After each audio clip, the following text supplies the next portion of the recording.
नमस्कार। आज के सत्र में आपका सबका स्वागत है। इस सत्र की शुरुआत करते हैं प्रार्थना से। ॐ सहना भवतु, सहनौ भुनक्तु, सह वीर्यं करवावहै, तेजस्विनावधीतमस्तु मा विद्विषावहै।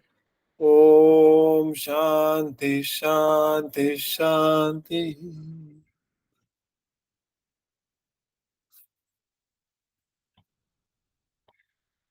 एक विलंब के बाद आज हमारा वाचन हम पुनः शुरू कर रहे हैं।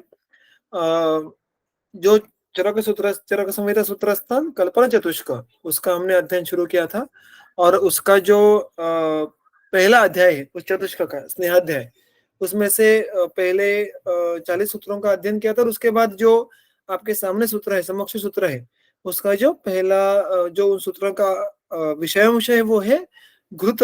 ये किन किन अवस्थाओं में किन किन व्यक्तियों में उपयुक्त हो सकता है। और अब इसके आगे इसी क्रम से घृत तैलम असमज्जा, इनके अर्हत्व या इंडिकेशंस ये आने वाले हैं।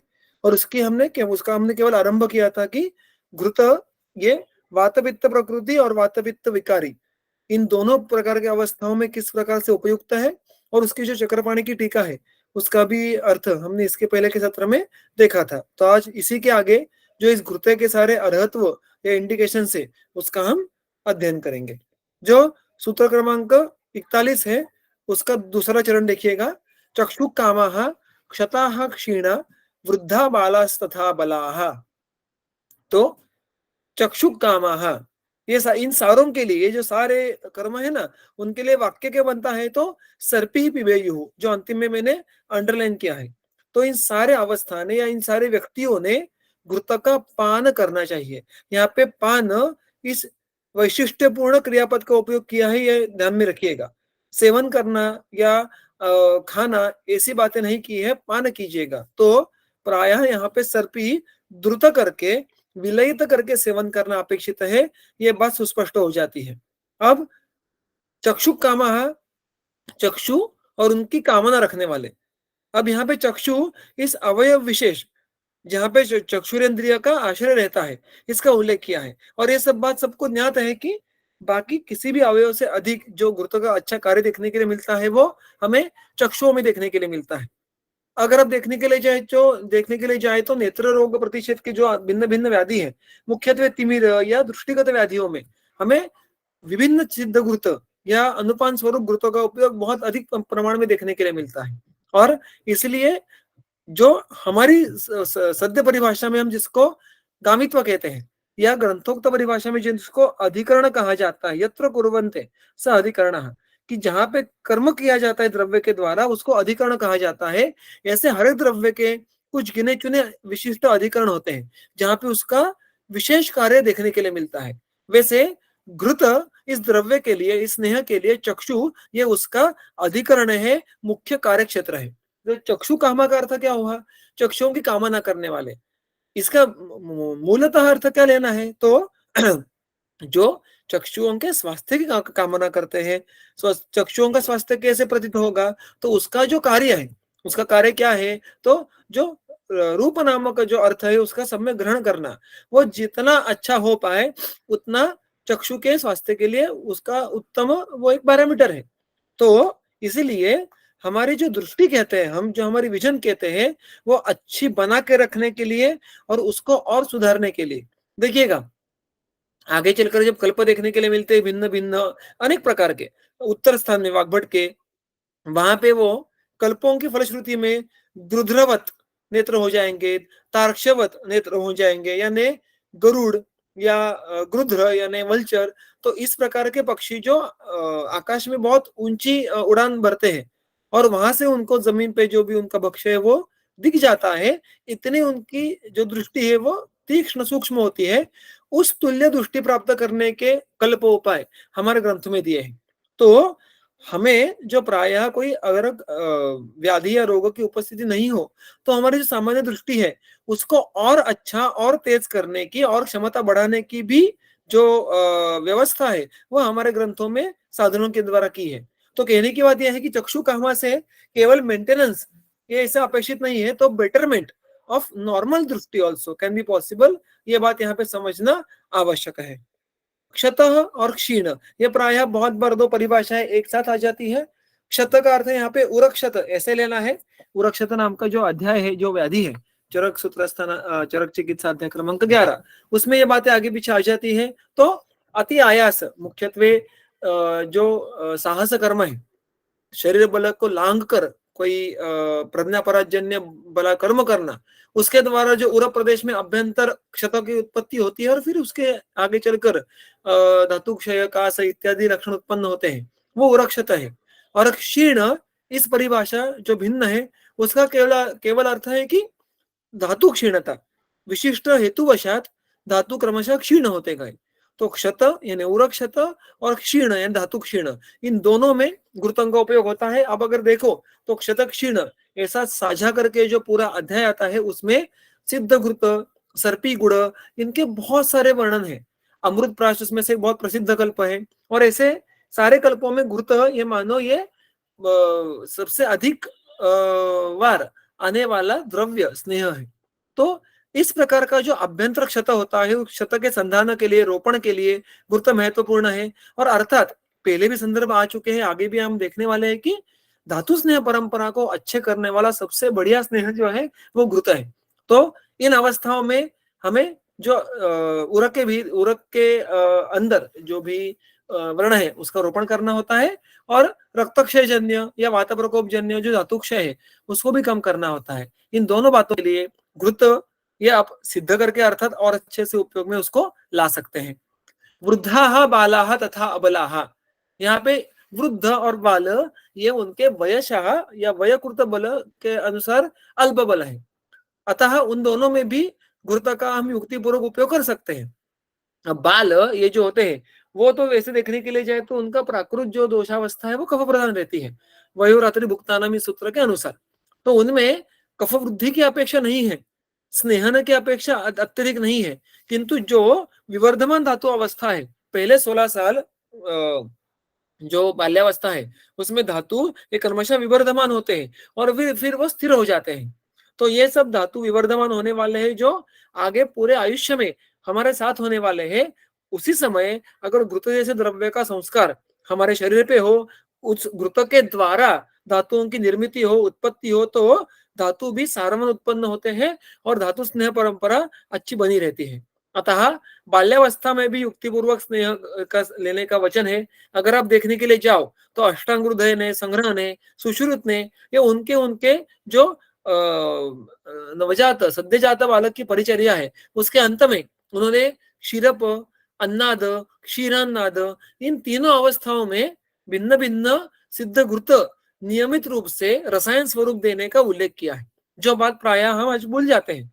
सुवर्ण का लेहन करवाना ये तो हमें स्मरण होता है, किंतु अवस्थानुरूप बाल्यावस्था में भिन्न भिन्न सिद्ध घृतों का उपयोग वो बहुत अच्छे से निर्दिष्ट है, उसका उपयोग करने से हम चूक जाते हैं। तो इस प्रकार सिद्ध घृत का उपयोग करें तो उससे एकांतिक विकृत ब्रूहण तरफ संतर्पण नहीं होगा, अपितु उससे क्या होता है, तो धात्वग्नि स्थिर होते हैं, धातु स्नेह परंपरा बनी रहती है, और जो सिद्ध जिन द्वारा द्रव्य द्वारा किया गया है उनसे उनकी मेधा होगी, उससे उनका जो तेज होगा, इनके भी वर्धन होते हैं। ऐसे उनके फलश्रुति में देखने के लिए मिलता है। अतः सद्य जात बालक का उसके बाद जो उसकी पहले 16 साल है उसमें ये विशिष्ट सिद्ध कृत सेवन करना ये आयुष्य के लिए बहुत हितकारक है। वृद्ध लोगों में भी नित्यम क्षीर घृताभ्यास और रसायन नाम, ये अर्थात केवल वृद्ध लोगों के लिए नहीं है, ये सर्व स्वस्थ व्यक्तियों के लिए है। तो क्षीर घृत ये रस से लेके शुक्र तक, जो हमारे शुक्र तक ही नहीं ओज तक जो धातु स्नेह परंपरा है, उसके लिए एक अच्छा आहार रस बने और उसकी व्याप्ति सर्वत्र हो, इसके लिए इसका उपयोग बहुत अधिक है। और मुख्यत्वे जब हमारे वृद्धावस्था में हमारे शरीर का यापन करना आवश्यक हो जाता है, तब नित्य रूप से हमें जो अल्प संस्कार के द्वारा, अल्प आयास के द्वारा धातुओं की सारता सार भाग में ओज तक परिवर्तित हो जाए, ऐसे द्रव्यों के आधार लेना आवश्यक हो जाता है। घृत यह स्वयं दीपन है, ये साक्षात ओजस्कर है। तो ये दोनों कार्य होने के कारण अत्यल्प समय में ओजो निर्मिति तक का जो सफर करना, ये क्षमता घृत के पास है, जो अपेक्षा हमें वृद्ध लोगों के यापन के लिए होती है। अतः वृद्ध लोगों में भी घृत का उपयोग निश्चित रूप से कर सकते हैं।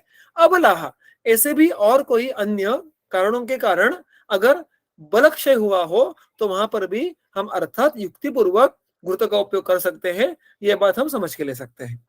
फिर आयु प्रकर्ष कामा, प्रकर्ष इस शब्द का अर्थ उत्तमता, अधिकता, इस दोनों प्रकार से लिए जाते हैं कोश में। उत्तमता is a kind of qualitative aspect, अधिकता is a kind of quantitative aspect. तो आयु प्रकर्ष कामा, प्रकर्ष प्रकर्ष युक्त आयु की कामना रखने वाले ऐसे लोगों ने भी घृत का पान करना चाहिए। तो प्रकर्ष आयु का इसका अर्थ क्या है? हमें सबको ज्ञात है कि आयु ये एक संयोग है, शरीर, इंद्रिय, सत्व, आत्मा, ये संयोग जब तक टिका है तब तक हमारा अनुबंध चलता रहेगा। और इस संयोग को अधिकतर अच्छे से टिकाने के लिए जो भेषजों की कल्पना का वर्णन किया गया है वो है रसायन कल्पना। और ये अनेक प्रकार से कार्य करते हैं। आप देखोगे तो रसायनों के कार्य कर्मकता एक ही प्रकार की नहीं होती। बहुत सारे रसायन कुछ ग्रहण करने के लिए सक्षम होते हैं, कुछ धातु निदीपन करते हैं, कुछ स्रोतों में जो वायु का संचरण है वो अच्छे से करने के लिए मदद करते हैं, कुछ इनमें से दो या अधिक काम भी कर सकते हैं। इसका जो इसके बारे में अगर अधिक समझ के लेना है तो एक तो मराठी में रसायन चिकित्सा नामक वैद्य फणसळकर शास्त्री का जो पुस्तक है उसकी प्रस्तावना बहुत सुंदर है। उसके साथ साथ हम अगर चरक सूत्रस्थान अध्याय क्रमांक 28 में जो पचन के बारे में वर्णन आया है उसमें 3 मुद्दों का वर्णन, उसका भी हम जो लॉजिक है वो यहाँ पे अप्लाई कर सकते हैं कि सम्यक धातु परिपोषण के लिए अनुपहत स्रोतस, प्राकृत वायु और धातु उष्म, इन सब की आवश्यकता होती है मिनिमम। तो स्रोतस विशुद्ध होना, वायु स्वमार्ग होना, प्राकृत होना, और धातुष्मा यानी धात्वग्नि ये स्वस्थ होना। अब जब हम रसायन की बात करते हैं तो प्रायः रसायन में से एक या अधिक मुद्दों पे ये बिल्कुल काम करते हैं।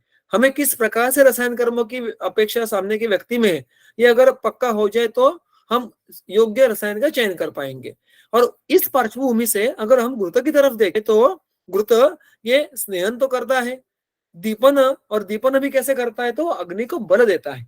जैसा शरीर के बाहर घृत ये किसी दिए में डालने के बाद घृत दिया ये स्थिरता पूर्वक वो जलते रहता है, उस प्रकार जो घृत का उपयोग हम शरीर में दीपन के लिए कर सकते हैं। और उससे अर्थात ऐसा नहीं होता कि घृत लिया तब तक अग्नि अच्छा है, it's not, the drishtant is not exactly to be applied.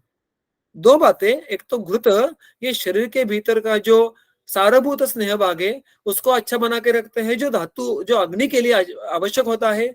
और दूसरा, घृत के द्वारा समान वायु पे उत्तम कार्य होता है, और उसके द्वारा समान अगर अनुलोमित हो तो उसका जो अग्नि संदूषण का कार्य है वो अच्छा होता है, और इस प्रकार से अग्निदीप्त होते रहता है। ये वर्णन आपको फिर एक बार गृहिणी चिकित्सा के जो सूत्र है अंतिमतः अग्निदीपन की भिन्न भिन्न अवस्थाओं में वहां पे पढ़ने के लिए मिलता है। तो स्नेहन भी करता है, दीपन भी करता है, वात निग्रह भी करता है, जो प्रायः एक अच्छे रसायन द्रव्य की अपेक्षा है। अतः रसायन कार्य ये घृत का यहाँ पे उन्होंने आयु प्रकर्ष कामा, जो आयुष्य का दर्जा और आयुष्य की जो लंबाई है दोनों की अपेक्षा करते हैं, उनके लिए घृत का उपयोग करना आवश्यक हो जाता है। बलवर्ण स्वरार्थिना, बलवर्ण स्वरार्थिना, अर्थिन इसका अर्थ फिर एक बार क्या हुआ, इच्छा रखने वाले। किसकी इच्छा रखने वाले व्यक्ति?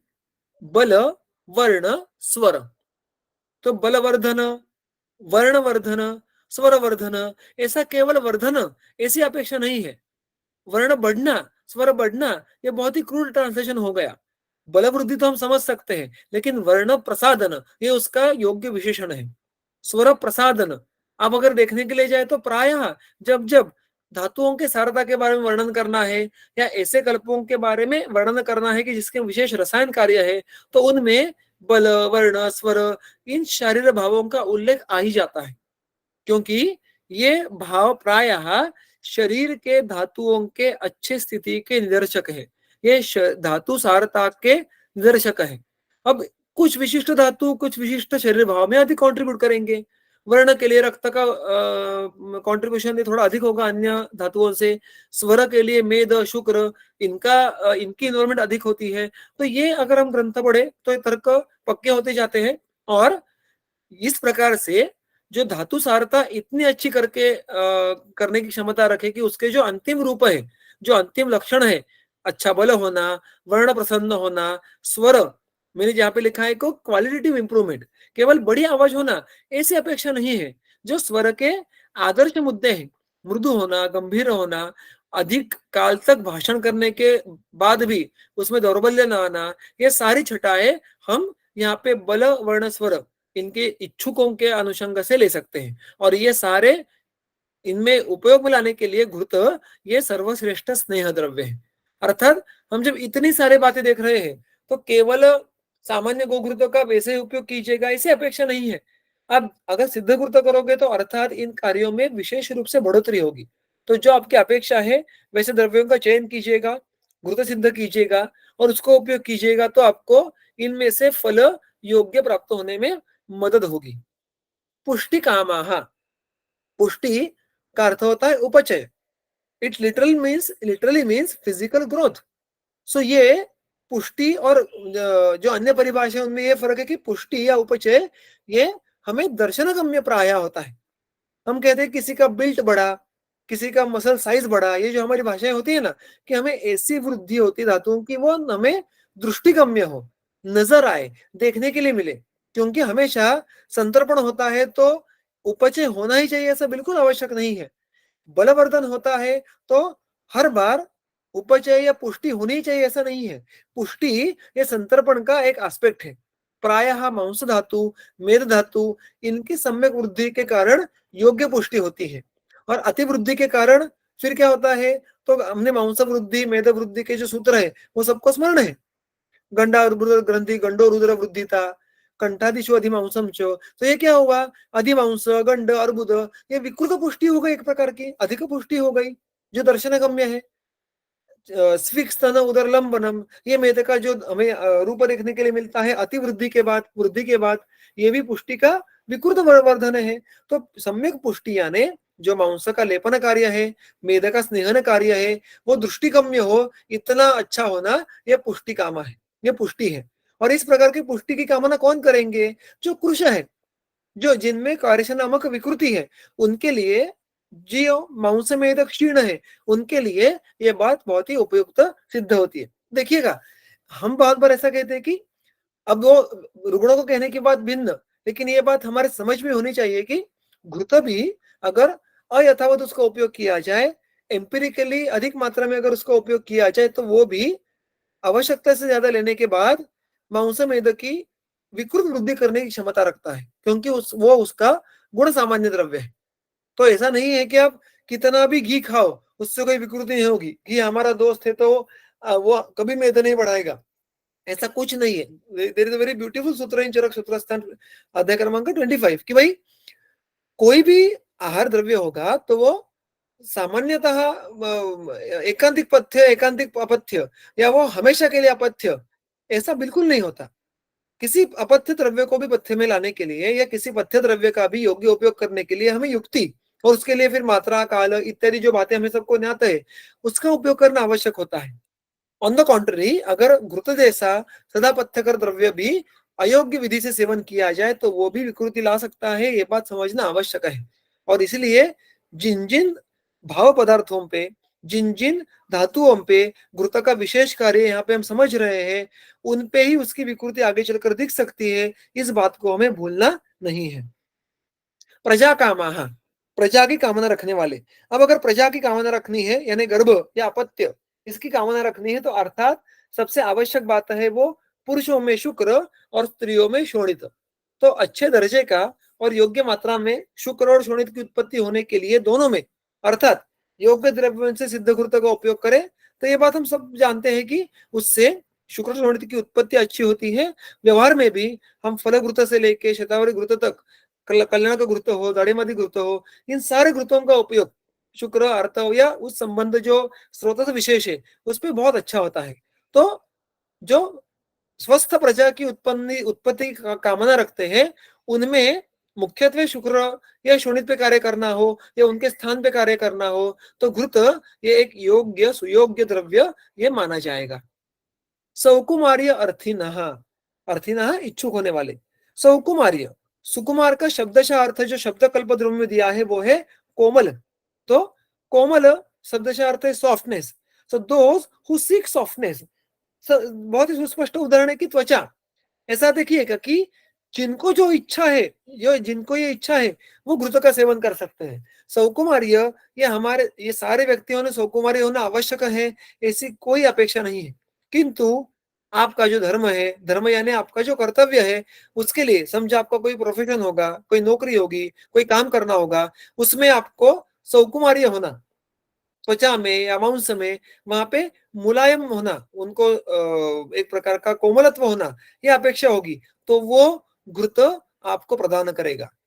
तो सौकुमार्य यानी जैसे बच्चे के त्वक मांसादि होते हैं उसको हम सौकुमार्य कहेंगे।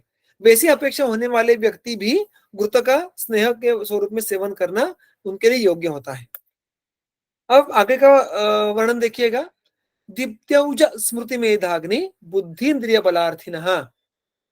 दीप्ति, ओज, स्मृति, मेधा, अग्नि, इंद्रिय, इन सब का बल की अपेक्षा करने वाले बलार्थिनः।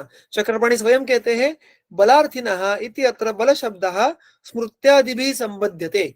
तो दीप्ति बल, ओज बल, स्मृति बल, ऐसा हर एक नाम के पीछे बल लगाने के बाद जो अर्थ प्रतीत होता है कि भाई इन सारे भाव पदार्थों के बल बढ़ना यानी सम्यक प्रमाण में वृद्धि होना और वो शरीर के लिए उपकारक होना, इसको हम कहेंगे कि इन सारे मुद्दों का बल बढ़ना। दीप्ति इसका अर्थ क्या है? प्रभा या तेज। तो प्रभा या तेज वर्धन के लिए भी घृत उत्तम द्रव्य है। ओज, अब देखो अगर ओज ये क्या कहा है? ओजस्तु तेजो धातु नाम शुक्रांता नाम परम स्मृतम। तो वैसे देखने के लिए जाए तो ओज ये शुक्रांत सारे धातुओं का तेज स्वरूप है। तो ओज के उत्पत्ति के लिए सातों धात्वाग्नि की प्रक्रिया होना आवश्यक है, तो ही उसमें केवल सार भाग आएगा, क्योंकि ओज ये निर्मल कहाँ है? शुद्ध, ऐसा शब्द वाग्भट में उपयोग में लाया है। शुद्ध का अर्थ क्या है? कि उसमें मालिन्य कतई नहीं है। मालिन्य कतई क्यों नहीं है? क्योंकि केवल और केवल सार भाग का ग्रहण ही ओजोत्पत्ति में किया जाता है। और इसीलिए अगर कोई द्रव्य हम कह रहे हैं कि ओजस्कर है, तो उसका अर्थ कैसे लेना है? वो पचन के बाद साक्षात ऊर्जा में परिवर्तित होगा ऐसा कतई नहीं होगा। ये तो ओजस के विपरीत ही है, क्योंकि ऊर्जा पे अग्नि संस्कार होके उसमें सारत्व बढ़ना, सूक्ष्मत्व बढ़ना ये अपेक्षा है। अतः जो भी ओजस्कर द्रव्य आप लोगे उनकी प्रायिक कर्मकता कैसे होगी? तो वो सर्व धातुओं की सारता की वृद्धि करेंगे, सारता का जो अंश है उसको अधिक अच्छा बढ़ाएंगे, जो आगे चलकर ओजोत्पत्ति में मदद करेगा। तो ओजन निर्माण के लिए आवश्यक जो धातुओं के सारे भाग है उनकी वृद्धि करना यह मुख्य कार्य, ये इस प्रकार के द्रव्यों का हम कह सकते हैं। घृत उस प्रकार का द्रव्य है, रस से लेके शुक्र तक सारे धातुओं पे जाने की क्षमता रखना और उनका मुख्यत्वे सार भाग और अत्यल्प प्रमाण में किट्टे भाग ऐसा बनाने का जो कर्तव्य है वो घृत का है। इसलिए ओज बल बढ़ाना ये घृत के कर्मों में आता है। स्मृति बल, मेधा बल, नीचे बुद्धि बल, ये अलग अलग हमारे बुद्धि जिसको कहते हैं, हम इंटेलेक्चुअल फैकल्टी जिसको कहते हैं, उसके भिन्न भिन्न शेड्स हैं। स्मृति हम सबको ज्ञात है कि जो गता अर्थ है, जो पहले हमने इंद्रियों के द्वारा जिन बातों का ग्रहण किया है उनको पुनः स्मरण करने की क्षमता होगी, उसको स्मृति कहते हैं। मेधा का अर्थ क्या होता है? ग्रंथाकर्षण शक्ति या धारणवती बुद्धि। ऐसी दोनों टीकाएं हैं और भी उसमें अलग अलग टीकाओं के अंश और उसके अर्थ के अंश होते हैं। But in the current language medha is grasping power as well as retention power. आप कितना समझ पाते हैं और उसका कितना ग्रहण करके आप उसको स्वयं के बुद्धि में उसको ढाल पाते हैं, इसको मेधा कहना है। अब देखो जब भी हमारे पास कोई बच्चा बड़ा कोई भी व्यक्ति आ जाए और उसकी जो लक्षण होंगे वो इस प्रकार के इंटेलेक्चुअल फैकल्टी के साथ हो सकते हैं कि मुझे याद नहीं रहता, मैं पढ़ता हूँ लेकिन मुझे उसका ग्रास्प नहीं होता, समझ नहीं आता क्या पढ़ रहा हूँ, मेरे केवल आँखों के सामने शब्द घूमते हैं। तो ऐसे बहुत सारे शेड्स, अगर आप स्वयं वैद्य हो या वैद्य के पास अगर आप शिक्षा के लिए जाते होंगे, तो आपने सुने होंगे। और एकांतिक मेध्य द्रव्यों का उपयोग शुरू कर देना, ये उसकी चिकित्सा नहीं होती। हमें पहले धी, धृति, स्मृति, मेधा, इन प्रकार के बुद्धि के जो भिन्न-भिन्न शेड्स है, उनमें से किसमें विकृति हुई है? वो विकृति किस दोष द्वारा हुई है? दोष द्वारा हुई है, इन सारी बातों को समझना और फिर उसके अनुरूप चिकित्सा करना, ये हमारा युक्ति अपाश्रय वैद्यों का कर्तव्य है। और अगर हमें स्मृति, मेधा, बुद्धि इन फैकल्टीज पे कार्य करना है, तो घृत कल्पना ये सर्वश्रेष्ठ है। अर्थात स्मृतिवर्धक घृत, मेधावर्धक घृत, ये घृतों के पद्धति प्रकार भी भिन्न होंगे उनके सिद्ध करने वाले द्रव्यों के द्वारा। कुछ द्रव्य मेधा पे अधिक कार्य करते हैं, क्योंकि मेधा ये अर्थात साधक पित्त के कर्मों में उसका उल्लेख आता है। तो मेधा ये जिनमें अग्नेयत्व है, ऐसे द्रव्यों का चयन कर सकते हैं, या विकृत पित्तों का शमन करने के जो द्रव्य है उनका उपयोग यहाँ पे किया जाता है। स्मृति, इसका कार्य का उल्लेख मुख्यत्वे उदान में आया है, उदान का आया है। तो उदान का बल बढ़े, ऐसे कुछ द्रव्यों का या ऐसे प्रकार के सिद्ध कल्पों का उपयोग करना, किस प्रकार से? सिद्ध घृत के हिसाब से। ऐसी सोच हमें व्यवहार में रखनी पड़ती है, क्योंकि नीचे जो मैंने इंदु का कोट यहाँ पे लिया है, जो उसने इसी सूत्र में टीका में लिखा है उसके अष्टांग संग्रह के। वो कहते हैं कि भाई उसको जो टीका करने के पीछे उसकी जो मनीषा होगी, जो मुझे लगती है कि स्मृति, मेधा, बुद्धि, इतने सूक्ष्मतम भावों पे ये घृत कैसे कार्य करता है? घृत ही क्यों कार्य करेगा? इन पे ही क्यों कार्य करेगा? ऐसे प्रश्न अगर मन में आए, तो कहता है कि इसका कारण है तस्य तथा शक्तित्वात्। इन द सिंपलर लैंग्वेज उसका द्रव्य प्रभाव है। तो मैंने अभी कहा वैसे कि घृत जैसे बहुत सारे स्नेह भी होंगे, किंतु सारे स्नेह ऐसा काम नहीं कर पाते। घृत की ये शक्ति है कि वो स्पेसिफिकली स्मृति, मेधा, बुद्धि यहां तक जाके कार्य करने की क्षमता रखता है। अतः ये कार्य केवल हम उसके स्निग्धत्व, शैत्य, मंदत्व इसको एट्रीब्यूट नहीं कर सकते। यहाँ पे द्रव्य प्रभाव ये मानना ही सर्वथा आवश्यक हो जाता है। स्मृति, मेधा, उस जैसी बुद्धि, बुद्धि निश्चयात्मिका, स्वयं के लिए हित क्या है, अहित क्या है, ये निश्चित करने की क्षमता को हम बुद्धि कहते हैं। तो ये सारी बातें ये घृत के द्वारा उनका बल, उनकी क्षमताएं बढ़ सकती है। अग्नि बल, देखो हमने अभी भी देखा कि घृत दीपन है। अब प्राय हम शीत, स्निग्ध, मंद इस प्रकार के द्रव्य ये अग्नि के गुणों के विपरीत होने के कारण अग्नि मान्य होते हैं, किंतु घृत इसका अपवाद है। घृत ये दीपन कार्य करने वाला होता है, और उसका कारण भी ग्रंथकार प्रभाव है ऐसा कहते हैं, क्योंकि ऐसा कोई एक प्रधान गुण नहीं उसमें कि जो वो एकांतिक दीपन करे। और मैंने अभी भी कहा वैसे कि दीपन करने की उसकी जो एक विशिष्ट पद्धति है, उसका भी उल्लेख ये गृह चिकित्सा में आता है कि वहां पे समान वायु का अनुलोमन करके उसको अग्नि का सम्यक संदूषण करने के लिए मदद करना, ये काम ये घृत का विशेष है। अर्थात वो स्निग्ध होने के कारण धातुओं में जो स्निग्धत्व है, शरीर का स्निग्धत्व है, वो बना के रखेगा, और कुछ हद तक वो घृत का अग्नि का ईंधन इस स्वरूप में भी काम करेगा। अतः ये सारी बातें हम उसके दीपन कार्य के पीछे समझ सकते हैं। और इंद्रिय बल, इंद्रिय ये शिरस्थ है, इंद्रियों का तर्पण करने वाला तर्पक कफ होता है। तो जब हम ऐसी बात करते हैं कि इंद्रिय बल वर्धन करना, तो इंद्रियों के आश्रय से ऐसे कौन से भाव रहते हैं जो उसका बल रक्षण बल वर्धन करते हैं? तो मैंने कहा वैसे अर्थात तर्पक कफ, और उसके साथ वहां पे अच्छा लेपन करने वाला मांस, मांस धातु। ऐसा क्यों? क्योंकि मांस धातु के लक्षण में देखने के लिए जाए तो पहला लक्षण अक्षग्लानि आया है। अक्षग्लानि यानी इंद्रियों का दौर्बल्य। तो ये विकृति से प्रकृति समझना, ये भी बहुत बार हमें अच्छे से ग्रंथों के इसके लिए उपयोगिता होती है कि इंद्रियों के आश्रय से मांस का साक्षात्कार्य कहीं उक्त हो या ना हो।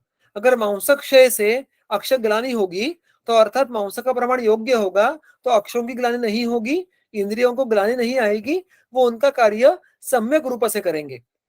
तो यहाँ पर भी मांस का लेपन कार्य अधोरेखित हो जाता है। और जब हम इंद्रिय बल के बारे में वर्णन करते हैं, तो हम कभी भी इंद्रिय वृद्धि, इंद्रिय क्षय ऐसी परिभाषाओं का उपयोग नहीं करते, क्योंकि ये वृद्धि क्षय जो है वो इंद्रिय मन इनके स्तर पे होना असंभव है।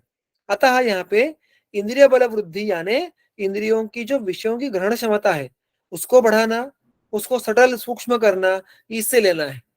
इस प्रकार से दीप्त्यौज स्फूर्ति मेधाग्नि बुद्धि इंद्रिय बलार्थिनः, ये एक और घृत का इंडिकेशन यहाँ पे कहा गया है। अब उसका अंतिम पंक्ति देखिएगा, पिबेयु सर्पिर आर्ताश्च दाह शस्त्र विषाग्नि भी। आर्ताः अर्थात पीड़िता, जो दाह पीड़ित है, शस्त्र पीड़ित है, विष पीड़ित है और अग्नि पीड़ित है, इन सारों को घृत उपयुक्त सिद्ध होगा। दाह विपरीत क्यों? तो घृतम निर्वापणम, ऐसा उसका वर्णन ही आता है। वो स्वयं के शीत गुण से पित्ताश्रित उष्ण गुण का शमन करके दाह कम करने की क्षमता रखता है। अतः दाह प्रधान अवस्था में आप घृत का उपयोग कर सकते हैं। शस्त्र पीड़िता, शस्त्र बोले तो आघात आया तो रक्त दुष्टि और वात प्रकोप आया, और इन दोनों को कम करने के लिए घृत ये एक श्रेष्ठ द्रव्य है, इसका स्मरण रखना है। विष, विष के जो प्रायिक गुण है उसमें सूक्ष्म या रूक्ष, खर, तीक्ष्ण, ऐसे विकासी, व्यवाही, ऐसे अनेक सारे गुण हैं। उसके प्राय सर्व गुण विपरीत द्रव्य जो है वो घृत है। इतना ही नहीं, घृत का प्रभाव भी विषग्न है। अतः जो विषय से पीड़ित है उनमें भी यथावस्था हम घृत का उपयोग कर सकते हैं। अग्नि अर्थ, अग्नि सॉरी, अग्नि इसे अर्थ आर्त।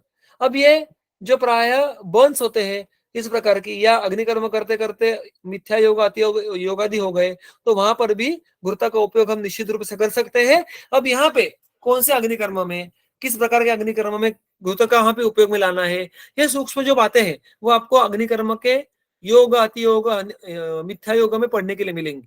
तो the moral of the story is that दाह, शस्त्र, विष, अग्नि, इनसे जो आर्त हुआ है, पीड़ित है, ऐसे रुग्ण में आप घृतपान करने के लिए उसकी योजना कर सकते हैं। और इस प्रकार से यहाँ पे किन अवस्थाओं में किन व्यक्तियों ने घृत का सेवन करना चाहिए ये बात पूर्ण हो जाती है। और आगे चलकर जो आता है वो है तैल नामक द्रव्य, तैल नामक स्नेह। क्या है उसके बारे में सूत्र देखिएगा।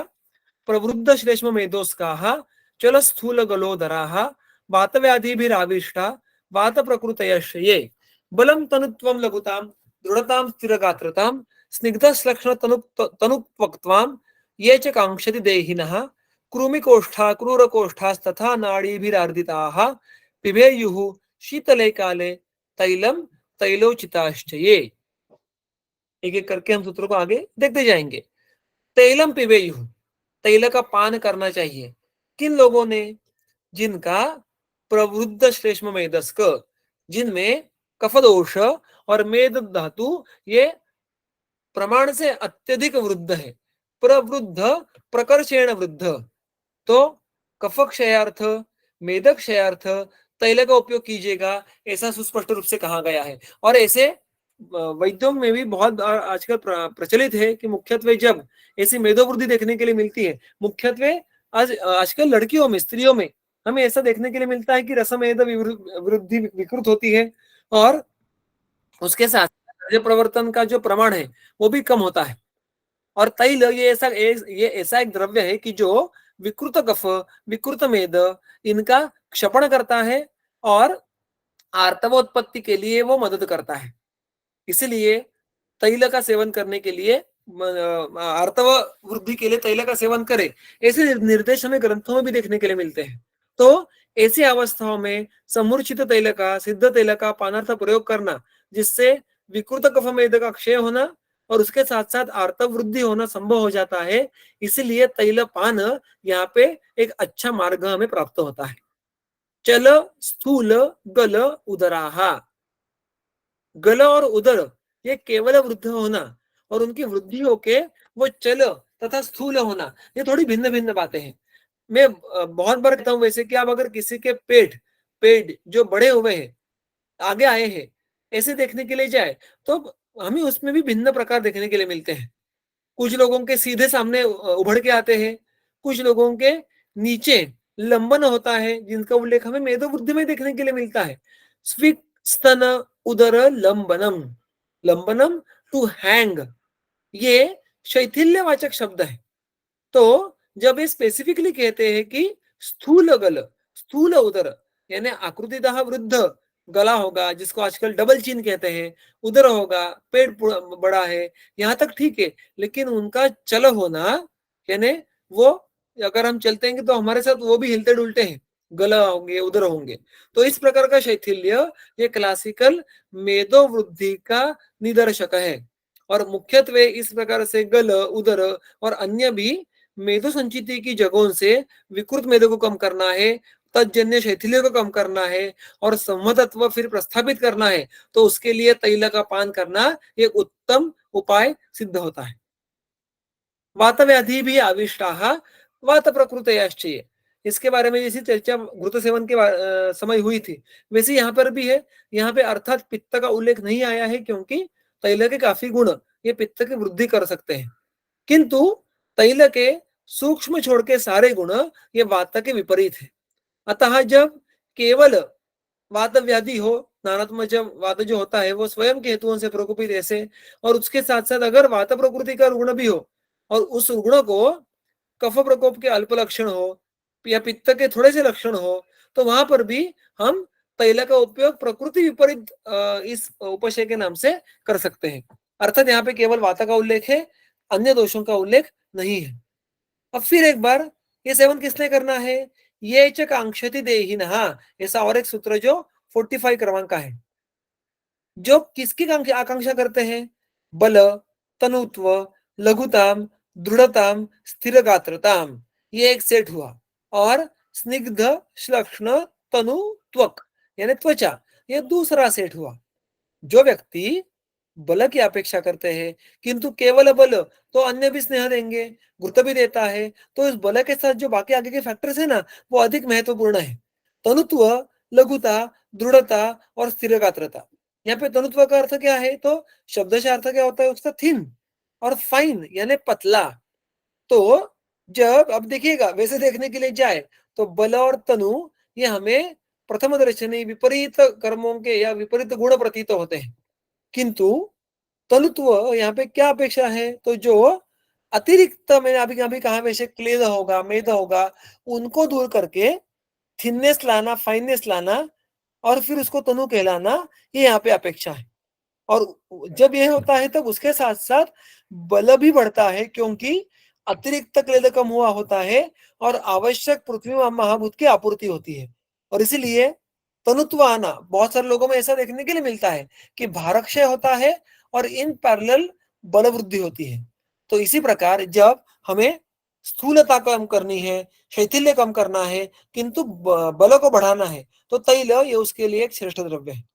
लघुता लाना, दृढ़त्व लाना, दृढ़त्व जिनके अवयव अंग में ये शैथिल्य नहीं है, संहति अच्छी बनी है, उसको हम दृढ़ता ऐसा कहेंगे। और स्थिर गात्रता, अवयव में स्थैर्य है, चांचल्य नहीं है, इस उनकी सहसा अल्प हेतु से 2 दिन खाना नहीं खाया तो तुरंत धातुक्षय हो गया, इस प्रकार की उनकी टेंडेंसी नहीं है, उसको हम कहेंगे स्थिर गात्रता। तो यहाँ पर सुस्पष्ट रूप से लघु, स्थिर इन गुणों का उल्लेख आता है, और इसलिए तैल ये स्थैर्य लाने वाला स्थिर गुणात्मक द्रव्य है, इस बात को कभी भी भूलिएगा मत। मुख्यतः भग्न जैसे रुग्णों के अवस्थाओं में हमें तैल के इस प्रॉपर्टी का उपयोग होता है। और यहाँ पर अब जो भी सारी बातें कही हैं, वो बल की अपेक्षा करने वाले, तनुत्व की अपेक्षा करने वाले, लघु, दृढ़, स्थिर गात्रता, ये सारे लक्षण ये मुख्यतः अभिव्यक्त कहाँ पे होते हैं, किन धातु उपधातु के कारण हमें शरीर में लघुता लेकिन बलवर्धन, दृढ़ता लेकिन बलवर्धन ऐसा देखने के लिए मिलता है। तो अगर स्नायु ये उपधातु और मांस ये धातु अगर अच्छे स्वरूप में हो तो वो इस प्रकार के कार्य कर सकते हैं, ऐसा हम कह सकते हैं। तो देखिएगा यहाँ पे प्रथम दर्शनी विरुद्ध लगने वाले बिंदु बलत्व तनुत्व या बलत्व लघुता, इसकी यहाँ पे स्पष्टीकरण अगर आप ढंग से पढ़ो तो आपको मिल जाएगा।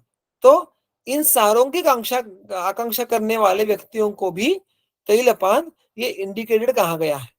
और उसी प्रकार और किसकी आकांक्षा करने वाले, स्निग्ध, श्लक्ष्ण, तनुत्वक, ऐसी त्वचा की अपेक्षा करने वाले जो त्वचा तनु है। फिर वही बात, थिन, फाइन, सटल है, स्निग्ध है, श्लक्ष्ण है। श्लक्ष्ण वो कहते हैं कि जैसे हमारी फेस पाउडर रहती है या कभी कोई फेदर रहता है, उसको स्पर्श करने के बाद जो स्पर्श लगता है वो है श्लक्ष्ण। स्निग्ध हम सबको ज्ञात है कि स्निग्धत्व ये प्रायः चक्षुर्गम्य होता है। तो हम त्वचा का स्निग्धत्व, रुक्षत्व ये हम चक्षुर्गम्य विषय को मानेंगे। श्लक्ष्ण, तनु ये स्पर्शता मानेंगे। सो जिसको positively because of some personal goals, jobs etcetera त्वचा में ये बदलाव लाने हैं, तो तैल का योग्य उपयोग करना अपेक्षित है। ठीक है। आगे का सूत्र भी है उसकी, जो तैल के पान के लिए इंडिकेटेड लोगों के लिए उसमें उर्वरित लंबी उर्वरित लिस्ट आ जाती है, किंतु उसके बारे में कुछ और वर्णन करना है और मुख्यत्वे शीतले काले इसकी एक छोटी टीका है वो भी हमें देखनी है। तो मैं उसको आज आरंभ नहीं करूंगा। आज इस तैल के जो उपयोग है या उसके अर्हत्व है, इसके पहले दो सूत्रों तक रुक जाएंगे।